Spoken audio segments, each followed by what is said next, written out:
Shalom. Ya, pesan Tuhan buat kita soal berbicara tentang perkataan ya, perkataan yang menyembuhkan. Kalau berbicara tentang perkataan ini pasti perkataan itu kan sesuatu yang pasti semua orang pasti ngomong gitu kan, semua orang pasti berkata-kata. Nah jadi, tapi Tuhan ingatkan beberapa berhari-hari bahwa kalau berbicara tentang perkataan ini pasti urusannya sama hati ya, nggak bisa lepas. Jadi karena firman Tuhan mengatakan apa yang keluar dari mulut kita itu semuanya berasal dari hati kita. Jadi kalau hatinya penuh dengan luka, pasti yang keluar adalah kata-kata yang melukai banyak orang. Kalau hatinya penuh dengan kebencian, pasti yang keluar kata-kata benci. Kalau hatinya penuh dengan tipu muslihat, pasti yang keluar apa? Nipu gitu kan. Nah jadi ini yang Tuhan ingatkan bahwa kalau berbicara tentang perkataan pasti urusannya sama hati. Nah kalau di firman Tuhan dengan jelas mengatakan apa yang keluar dari mulut asalnya dari hati. Nah kalau kita bisa menilai orang lain bahwa wah dia ngomong begini nih pasti hatinya gini, kita bisa menilai seperti itu. Artinya gini, kita pun bisa nilai diri kita dong. Yang keluar dari mulut kita berarti itulah hati kita. Kita kan nggak pernah tahu hati kita macamnya apa sih gitu, tipe hati kita apa, nggak tahu. Nah kita mulai bisa tahu hati kita seperti apa kalau kita mulai keluar kata-kata yang keluar dari mulut kita ini akan menunjukkan hati kita. Jadi kalau Tuhan ingatkan soal perkataan bukan kita cuma nilai orang, kita juga bisa nilai diri kita nih. Oh ternyata kata-kata saya kayak gini berarti hati saya seperti ini. Saya sadar gitu, kadang-kadang saya ngomong kasar, oh berarti hati gue masih kasar gitu. Nah jadi disitulah Tuhan dengan melalui perkataan pesan Tuhan ini, Tuhan mau supaya apa? Kita disempurnakan seperti Yesus. Nggak gampang loh orang negur kita, nggak gampang. Tapi yang lebih baik adalah apa? Kita negur diri kita sendiri itu paling gampang. Kalau kita rendah hati, sekali lagi, untuk kita negur diri kita sendiri itu perlu punya hati yang rendah hati. Kalau kita rendah hati, artinya kita sadar banget bahwa inilah saya. Artinya saya perlu dirubah kok bagian yang ini. Mesti sadar gitu. Nah, ya artinya kalau kita tahu hati kita, kalau kita tahu bisa menilai hati kita lewat perkataan, berarti iblis pun juga sama. Dia nggak bisa tahu hati kita seperti apa. Kita udah tahu lah. Yang tahu hati kita cuma Yesus. Iblis nggak bisa tahu hati kita seperti apa. Tapi dia bisa menilai hati kita seperti apa lewat apa? Omongan kita. Kalau orang ini ngomongannya suka lebay, ngomongnya suka dilebih-lebihin, suka ditambah-tambahin. Nah iblis suka dengan ini. Wah ini bisa nih jadi pengikut gua nih. Ini bisa jadi agen gua nih yang begini nih. Suka banget nih gua yang begini nih. Ngomong A dia bilang A, B, C, D. Ngomongnya 1, 2, 3, 4, 5. Wah ini gua suka nih sama yang begini. Nah jadi artinya iblis bisa pakai orang-orang yang seperti ini. Nah kalau kita berbicara soal perkataan pun juga ini artinya gini, kita pun bisa ada di dalam posisi yang mendengar, betul nggak? Bisa kita perkataan itu bisa keluar dari kita dan ada orang yang mendengar, yang menerima. Artinya bisa juga kita dalam posisi yang kita nggak juga ngomong, tapi kita di posisi yang mendengar, betul nggak? Nah di sini katakan perkataan yang menyembuhkan.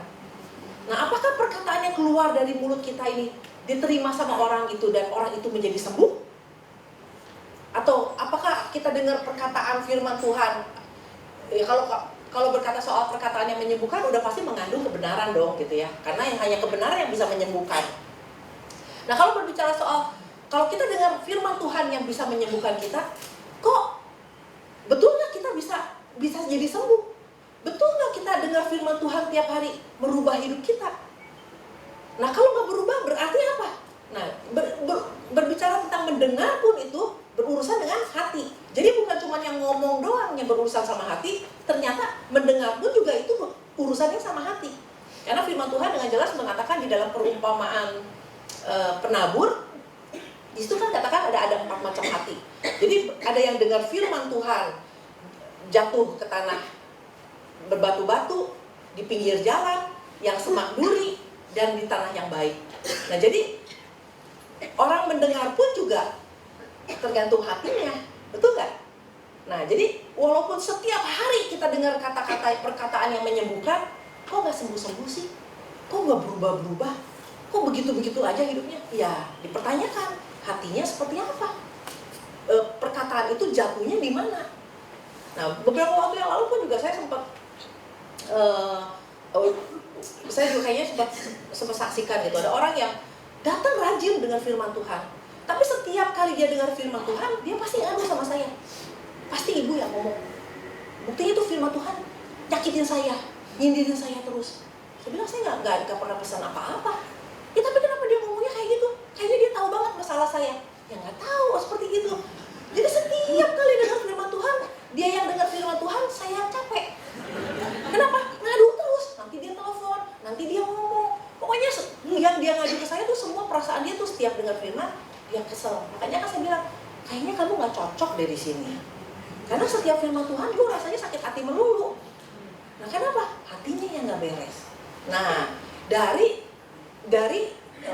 ini kita jadi sadar, kita mesti sadar. Kalau ada orang ngadu sama kita, di situ mah hamba Tuhan yang nyakitin terus, nyindirin terus, bisa dipercaya nggak? Belum tentu.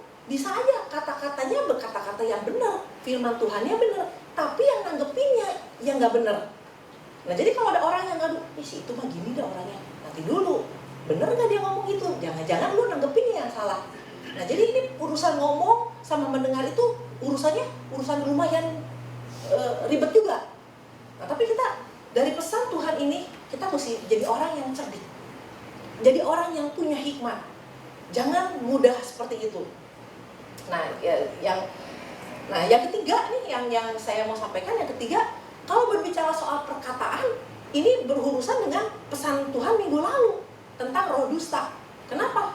Karena kalau berbicara tentang roh dusta, pasti dia mau berurusan sama perkataan. Roh dusta itu bekerja melalui perkataan orang. Ya, kita lihat di dalam kita lihat di dalam 1 Raja-Raja. Nah, ini yang pesan Tuhan yang kemarin ini. 1 Raja-Raja 22. 1 Raja-Raja 22 ayat yang ke-22.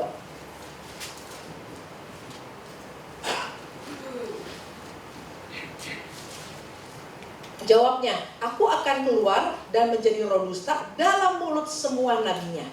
Ia berfirman, biarlah engkau membujuknya dan engkau akan berhasil pula. Keluarlah dan perbuatlah demikian. Jadi pesan Tuhan minggu ini ada hubungannya sama pesan Tuhan minggu lalu. Nah kalau berbicara soal perkataan, ini gak jauh-jauh dari, pasti Tuhan kasih peringatan tentang apa? Tentang nabi palsu. Nah, nabi palsu kerjanya pakai apa sih? Pakai hati? Enggak, dia pakai mulut. Dari perkataan, pernyataan, firman Tuhan yang dibelok-belokin, yang jalan Tuhan yang dibelok-belokin, semua lewat perkataan. Guru palsu, dia pakai apa ngajar? Pakai perkataan. Nah jadi Tuhan ingatkan kita melalui pesan Tuhan ini, hati-hati, karena ini akhir zaman. Nah, kemarin kita diingatkan tentang perkataan yang menyembuhkan, diambil dari Amsal 16. Kita lihat Amsal 16. Ayat yang ke-24. Amsal 16 ayat yang ke-24. Perkataan yang menyenangkan adalah seperti sarang madu, manis bagi hati dan obat bagi tulang-tulang. Nah, judul pesan Tuhan minggu ini bukan perkataan yang manis, tapi perkataan yang menyembuhkan. Jadi artinya gini, kita juga mesti jadi orang yang cerdik. Nggak semua kata-kata yang manis itu menyembuhkan, betul nggak? Nggak semua kata-kata yang tidak menyenangkan itu juga artinya kata-kata yang salah. Nah, tapi firman Tuhan ingatkan bahwa perkataan yang menyembuhkan ini walaupun dikatakan seperti madu, manis seperti madu, tapi ini bukan berbicara soal rasanya yang manis, bukan yang didengarnya yang manis, tapi ini apa? Khasiatnya.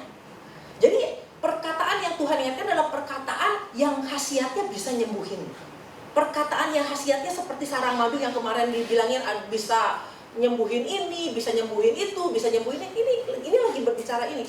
Jadi jangan terkecoh dengan perkataan yang manis, karena perkataan yang manis belum tentu menyembuhkan.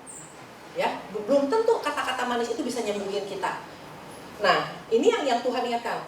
Kenapa? Karena pada dasarnya orang itu setiap orang rata-rata itu suka dengan kata-kata manis, suka dengan kata-kata indah, suka dengan kata-kata yang nyenengin hati, menyejukkan hati, suka dengan kata-kata pujian, suka disanjung-sanjung. Nah, iblis tahu banget Orang tuh sukanya yang seperti ini. Nah makanya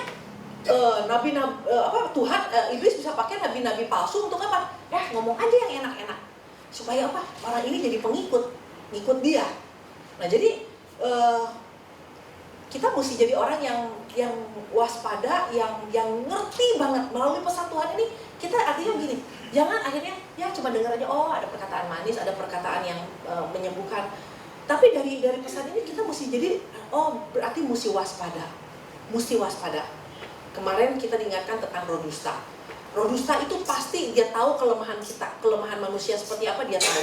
Kelemahan manusia suka disanjung, dia juga tahu, dia pakai hal kelemahan itu untuk apa? Untuk dia bekerja secara luar biasa. Nah, jadi artinya jangan sampai kena tipu iblis. Nah, kalau kita lihat di dalam 2 Timotius 4, kita lihat. 2 Timotius 4 ayat yang ke-3.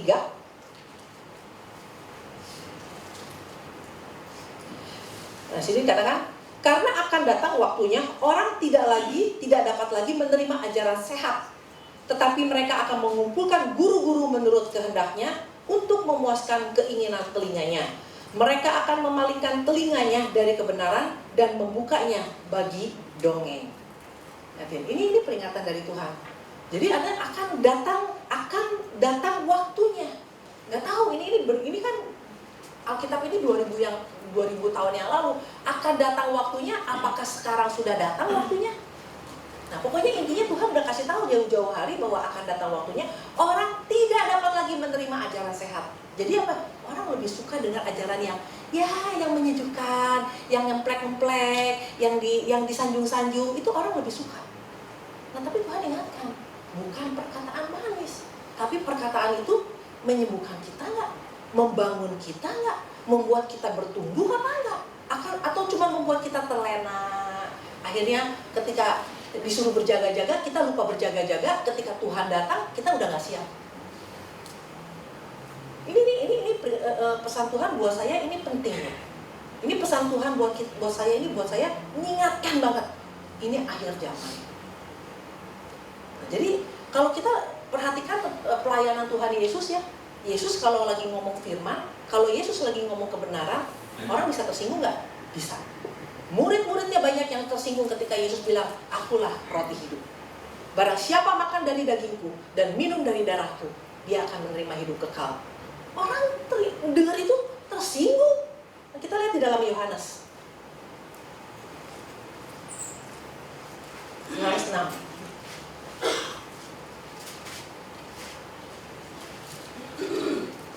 Ayat yang ke-56.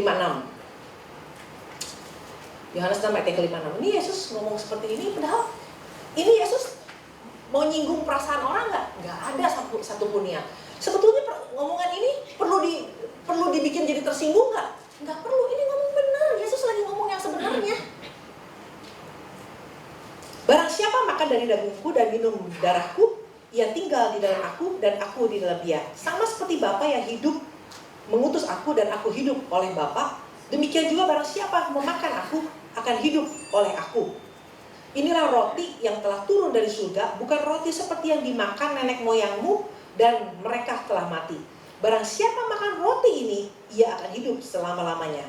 Semuanya dikatakan Yesus di Kapernaum ketika ia mengajar di rumah ibadah. Ayat yang ke-60. Sesudah mendengar semuanya itu, banyak dari murid-murid Yesus yang berkata, perkataan ini keras, siapakah yang sanggup mendengarkannya? Yesus yang di dalam hatinya tahu bahwa murid-muridnya bersungguh-sungguh tentang hal itu berkata kepada mereka, adakah perkataan itu menggoncangkan imanmu? Nah, jadi masalah tersinggung itu yang dihadapi sama murid-murid itu bukan masalah Yesus ngomong keras, Yesus ngomong yang sengaja menyinggung, enggak. Yesus lagi ngomong kebenaran. Nah, karena orang yang nerimanya hatinya nggak beres, dia tersinggung. Nah, dalam bahasa Inggrisnya ini dikatakan tersinggung ini offend, artinya ya tersinggung, atau di dalam bahasa Yunani-nya dikatakan skandaliso yang dari di dalam bahasa Inggrisnya skandal. Jadi kadang-kadang firman Tuhan membuat sebuah skandal buat hidup kita. Supaya apa? begitu kita tersinggung, nah sebenarnya tujuannya satu, ketika kita tersinggung kita berubah, itu yang Tuhan mau. Ketika kita tersinggung artinya kita kena, wah ternyata saya harus berubah. Sengaja Tuhan bikin skandal, sengaja Tuhan bikin segala sesuatu yang tidak nyaman itu supaya kita berubah. Jadi kalau berbicara soal kebenaran itu kadang-kadang tidak menyenangkan telinga kita loh. Bener gak? Kita dengar khotbah kadang-kadang, aduh kena banget deh. Nah makanya kalau dibilang, aduh kena banget, puji Tuhan. Artinya apa? Itu bagian itu yang mau diubah sama Tuhan. Kalau kita dengar firman Tuhan, lain ke orang pertama. Dia yang mesti berubah. Nah artinya apa? Berarti ini orang belum tersinggung, belum bisa dirubah. Berarti orang ini masih apa? Masih sombong. Nah, jadi kalau dari Tuhan berbicara kebenaran itu, sekali lagi kebenaran itu bisa kebenaran itu adalah perkataan yang menyembuhkan, yang membangun. Belum tentu manis didengar, belum tentu enak dan sejuk didengar, tapi itu kebenaran firman Tuhan. Amin.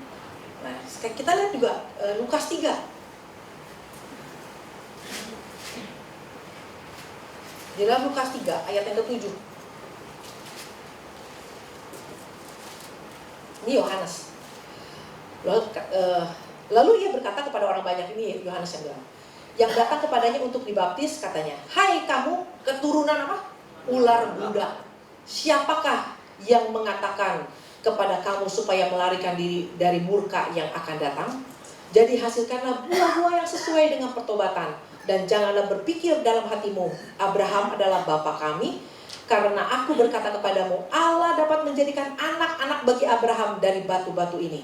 Kapak sudah tersedia pada akar pohon, dan setiap pohon yang tidak menghasilkan buah yang baik akan ditebang dan dibuang ke dalam api. Orang banyak bertanya kepadanya, jika demikian, apakah yang harus kami perbuat? Jawabnya, barang siapa mempunyai 2 helai baju, hendaklah ia membaginya dengan yang tidak punya. Dan barang siapa yang mempunyai makanan, hendaklah ia berbuat juga demikian. Ini perkataan ini manis gak sih? Manis gak? Gak manis. Nyesek. Kasar banget dikatain, hei kamu keturunan ular beludak. Ini perkataan gak nyaman didengar. Tapi ini kebenaran.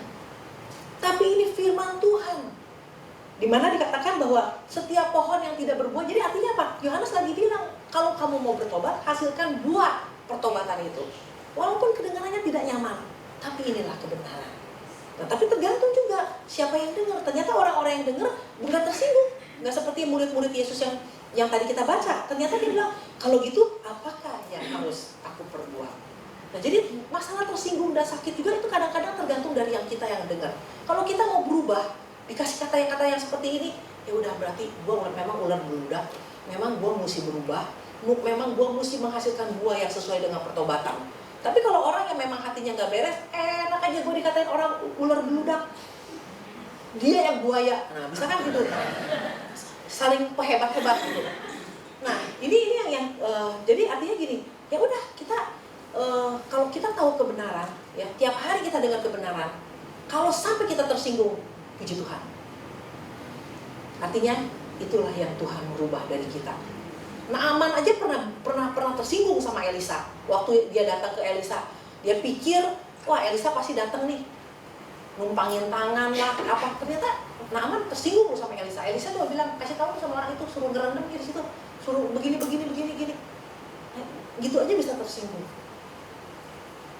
Nah, minggu lalu kita belajar tentang tokoh yang namanya ada Yosafat, ada yang namanya Raja Ahab, ada yang namanya Nabi Mika. Nah ini 3 ini saya renungkan, ini bisa menggambarkan 3 tipe orang Kristen, 3 tipe orang percaya. Nah tipe yang pertama, saya nggak usah bacakan, masih ingat ya kisahnya ya tentang Yosafat yang bekerja sama Ahab untuk berperang melawan Ramot Gilead. Lalu sebelum pergi perang, Yosafat tanya sama Raja Ahab, di sini ada nabi nggak nih yang bisa ditanyain dulu nih gitu, berkenan nggak? Ternyata akhirnya dikeluarin 400 nabi. Akhirnya keluarlah Nabi Mika yang ngomong sebenarnya. Nah ini ya, pokoknya intinya ceritanya seperti itu. Nah jadi tiga orang ini bisa menggambarkan, bisa mengilustrasikan 3 tipe orang Kristen. Yang pertama adalah tipe Raja Ahab. Raja Ahab ini kalau dipikir-pikir ya, dibandingin sama Raja Daud. Daud cuma punya 1 nabi. Paling banter 2 nabi deh. Buat dia tanya-tanya, buat dia kalau dia mau pergi perang dia tanya Samuel, bener nggak nih? Atau Nabi Nathan, dia akan nanya sama nabi yang dia paling 1-2 nabi deh untuk dia tanya-tanya. Apa kata Tuhan ya? Kalau saya mau bergerak seperti ini, ya berkenan nggak Tuhan? Nah, tapi Nabi Ahab ini punya berapa? 400 nabi. Artinya apa? Ini orang tipe yang suka nanya. Suka nanya, suka diemplek-emplek. Suka nanya yang dia suka dibohongin deh intinya gitu. Dia suka yang seperti tipe-tipe nabi-nabi palsu ini. Nah, ini tipe orang yang seperti ini juga ini ada banyak sama orang Kristen. Begitu dengar, di situ ada hamba Tuhan yang bisa ngelihat siapa, yang bisa ngebacain siapa. Lari semua ke sana, mau dengar. Terus nanti dari situ, di depan di gereja itu ayah sih yang bisa kira-kira sih. Padahal lagi ke sana. Nah, jadi gini, intinya gini, salah gak orang pengen dinubuatin? Gak salah. Tapi kalau hidup kamu jadi orang Kristen cuma ngejar untuk dinubuatin, hati-hati. Kalau kita nggak memperlengkapi diri kita dengan firman Tuhan, tidak hidup dengan berhubungan intim dengan Tuhan, tidak dipenuhi dengan Roh Kudus, hati-hati dengan orang yang punya selalu mengejar untuk dinubuatin. Nah, kalau kita artinya nih si Ahab ini, Raja Ahab ini suka banget dia sendiri nggak tahu lagi dibohongin. Dia sendiri nggak ngerti bahwa itu nabi palsu lagi ngebohongin dia. Waktu dia ngasih tahu akhirnya karena dia udah biasa dengan nabi-nabi palsu ini, begitu dia ada Ahab mau dengar nabi, dia bilang, gue punya segini. 4, kata si Yosafat. Bukan, segini, 40, lain 40. 400. Kata Yosafat gila bener, punya 400 nabi. Lu mau? Gua keluarin semuanya deh. Nah jadi ini memang tipe orang yang suka begitu. Nah ini hati-hati dengan sini. Kita tahu akhir hidup dari Ahab. Akhirnya apa? Binasa. Kenapa? Karena dia selalu mendengar yang enak-enak. Orang Mika bilang jangan maju. Wah ini mas sesat. Yang benar dia bilang sesat. Yang ngaco dia bilang, nah ini dia. Disuruh maju. Nah itu yang pertama. Jadi artinya kita mesti hati-hati dengan yang seperti ini. Tipe Ahab. Jangan kejar yang seperti itu. Kejar pengenalan akan Tuhan. Kejar seperti Paulus bilang bahwa yang dia kejar adalah apa? Pengenalan akan kebenaran. Nah, yang tipe yang kedua adalah tipe Yosafat. Nah, tipe Yosafat adalah tipe orang Kristen yang sangat punya kepekaan. Punya kepekaan. Dia tahu nabi palsu, dia mana nabi Tuhan. Makanya ketika udah dia minta nabi, dikasih nabi yang 400 itu, sampai udah 400, dia dengerin semuanya. Lalu di akhirnya dia cuma bilang gini, ada nabi Tuhan nggak? Ada nabi Tuhan nggak? Artinya apa? Dia tahu yang 400 ini palsu semua. Nah sekarang gini, kita bayangin 400. Kalau di gereja di bawah, ya jemaat itu hari Minggu itu kurang lebih 200. Kalau 200 ngomong sama kita kata-kata yang sama, terpengaruh nggak? Bisa terpengaruh. Ini 2 kali lipat, 400 ngomong nabi yang ngakunya nabi itu ngomong yang sama. Tapi ternyata Yosafat nggak terpengaruh tuh. Dia cuma setelah dia dengar 400, dia cuma bilang ada nabi Tuhan. Ada satu nabi namanya si Mika tuh. Aduh itu kalau ngomong nggak benar. Padahal yang benar yang seperti itu. Nah jadi artinya apa? Ketika dia dengar dengan Yosafat ini, saya membayangkan ketika nabi palsu satu keluar, penipu. Jadi, ini mah. Artinya apa gini? Dia punya satu kepekaan, dia punya hikmat, dia punya panca indera yang terlatih. Punya panca indera. Kita lihat di dalam Ibrani. Ibrani 5. Ayat yang ke-14.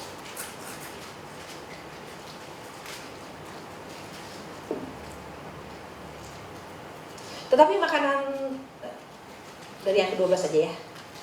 Sebab sekalipun kamu ditinjau dari sudut waktu, sudah seharusnya menjadi pengajar. Kamu masih perlu lagi diajarkan asas-asas pokok dari pernyataan Allah, dan kamu masih memerlukan susu, bukan makanan keras. Sebab barang siapa masih memerlukan susu, ia tidak memahami ajaran tentang kebenaran, sebab ia adalah anak kecil. Tetapi makanan keras adalah untuk orang-orang dewasa yang karena mempunyai panca indera yang terlatih untuk membedakan yang baik daripada yang jahat. Jadi Yosafat ini orang yang punya panca indera yang terlatih, orang yang punya hikmat. Dia sangat tahu yang mana yang palsu, dia bisa membedakan yang palsu dari yang benar. 400 nabi-nabi ngomong apapun juga dia nggak percaya. Dia cuma bilang, ada nabi Tuhan. Nah, bagaimana dengan kita? Walaupun dia ngomongnya manis loh, dia tahu perkataan yang manis belum tentu datang dari Tuhan. Nah, seberapa kita nih? Apakah kita sudah punya panca indera yang terlatih? Panca indera yang terlatih artinya gini, dia lihat, dia tahu ini palsu. Dia dengar, dia tahu ini kata-kata palsu. Dia cium, dia bisa endus, ini nabi palsu, ini bukan nabi palsu. Nah, ini yang Tuhan mau kejar ini sampai kita punya pengenalan, sampai kita bisa membedakan ini yang palsu, ini yang bukan. Manis belum tentu dari Tuhan, manis bisa juga dari Tuhan. Nggak tahu. Nah, kalau kita bandingkan dari pernyataan dari 400 nabi-nabi ini, nabi palsu ini, dia bilang, oh maju aja, kamu pasti menang. Nah, tapi kalau kita bandingkan dengan bilangan 13 di mana Yosafat, Yosua dan Kaleb dan 10 kisah 10 mengintai, Yosua sama Kaleb dia bilang maju aja, kita pasti menang, kita pasti bisa menduduki tanah Kanaan. Tapi yang 8 bilang jangan maju, itu orangnya gede-gede, kita pasti kalah. Nah, jadi kita artinya gini, bisa aja yang benar ini ngomong maju. Tapi yang di dalam kisahnya Yosafat 400 bilang maju, yang palsu bilang maju. Ini yang di dalam bilangan yang 2 bilang maju. Nah, jadi artinya gini, kita nggak bisa pakai standar ini aja. Kalau maju berarti dari Tuhan, nggak bisa. Kita harus punya kepekaan. Kita mesti tahu yang benar yang mana, yang bukan yang benar dari mana. Nah, oleh karena itu bagaimana kita bisa tahu ini palsu, ini bukan palsu? Belajar dari yang benar. Pelajari tentang yang asli, maka kita akan tahu yang palsu. Amin. Jangan kita belajari taktik-taktik iblis. Udah tahu dia bapak pendusta, dia punya taktik nggak ada batasnya. Dia bisa bikin taktik yang macam-macam. Kita nggak bisa ngejar taktiknya dia terus-terusan. Kenapa kita nggak belajar yang asli dari firman Tuhan? Amin. Nah ini, ya jadi yang kedua adalah tipe Yosafat. Yang ketiga tipe Mika. Saya suka dengan tipe Mika ini. Kita lihat di dalam 1 Raja-Raja 22 ayat yang ke-14.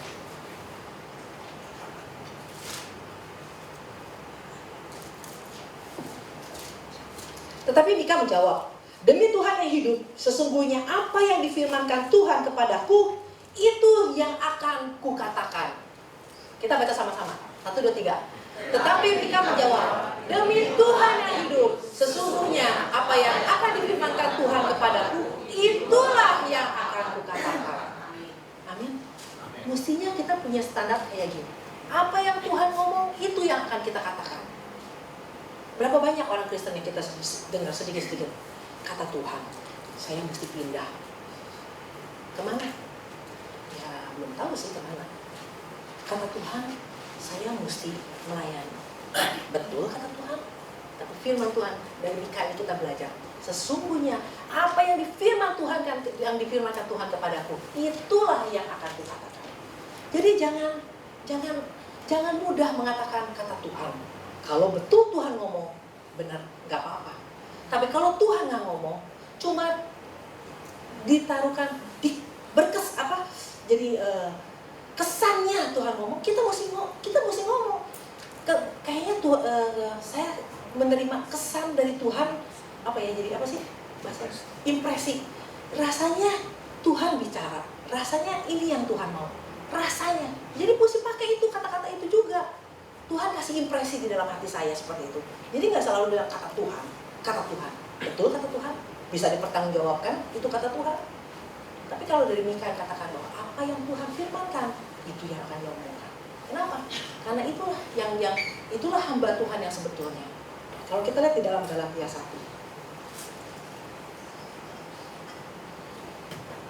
Galatia 1 ayat ke-10. Jadi bagaimanakah sekarang? Adakah ku cari kesukaan manusia atau kesukaan Allah? Adakah ku coba berkenan kepada manusia? Sekiranya aku masih mencoba berkenan kepada manusia, maka aku bukanlah hamba Kristus. Jadi kalau kita hamba Kristus, kita mesti jadi orang yang apa adanya. Jangan ada apa-apanya. Kenapa? Karena kalau kita ada apa adanya, ya Tuhan taruhkan ngomongan A, kita ngomong A. Kalau Tuhan bilang stop, stop. Nah jadi ini nabi palsu itu diawali dari apa? Dia mungkin nabi benar awalnya, tapi karena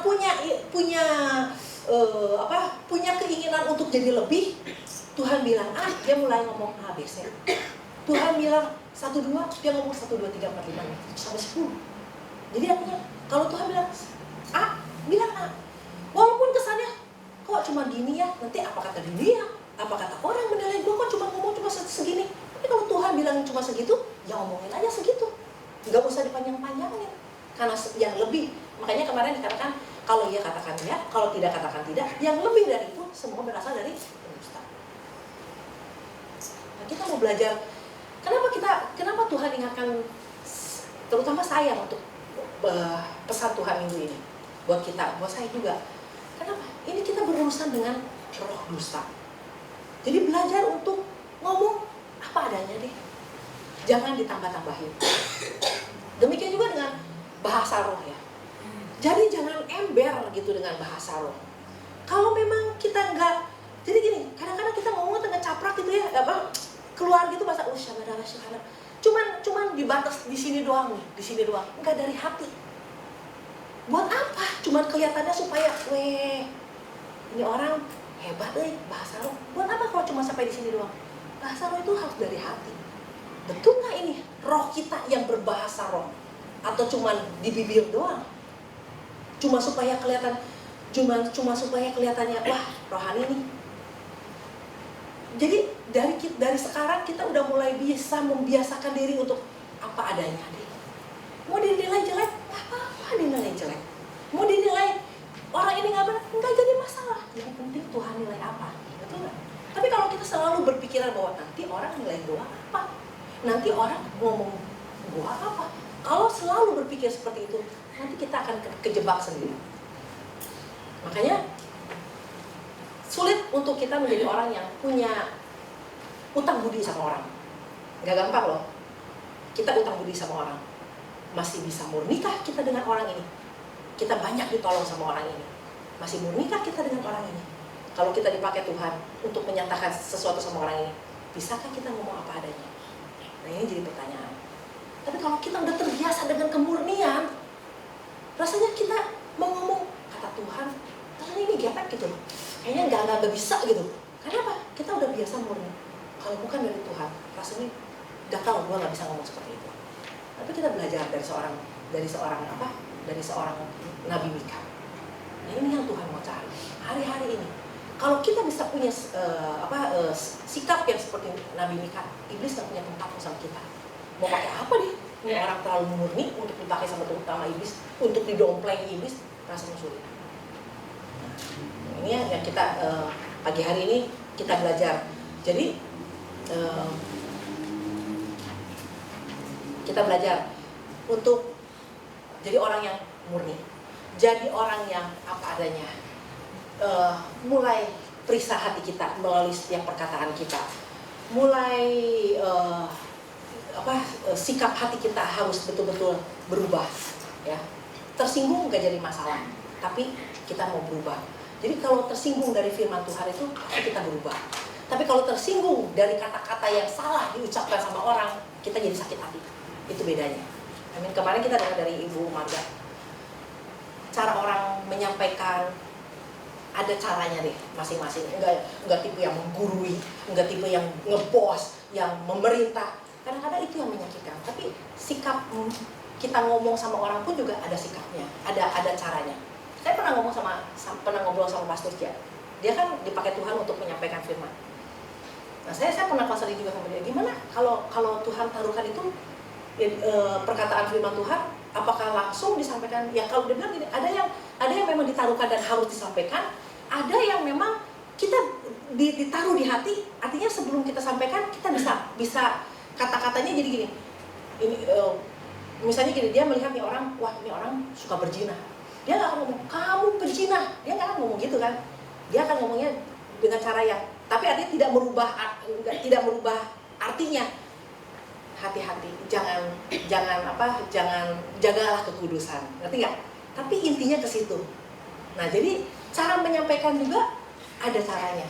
Nah untuk yang cara menyampaikan itu saudara tahulah yang mana yang bagus, mana yang jelek. Kita aja kalau ditegur dengan cara yang jelek aja kita bisa salah, nggak terima kan? Artinya apa yang kita mau orang lain perbuat sama kita, perbuatlah itu juga buat sama orang lain. Ya artinya saya pun belajar, kita sama-sama belajar, amin. Dan ini nggak gampang gitu. Haleluya. Ya Tuhan Yesus memberkati ya.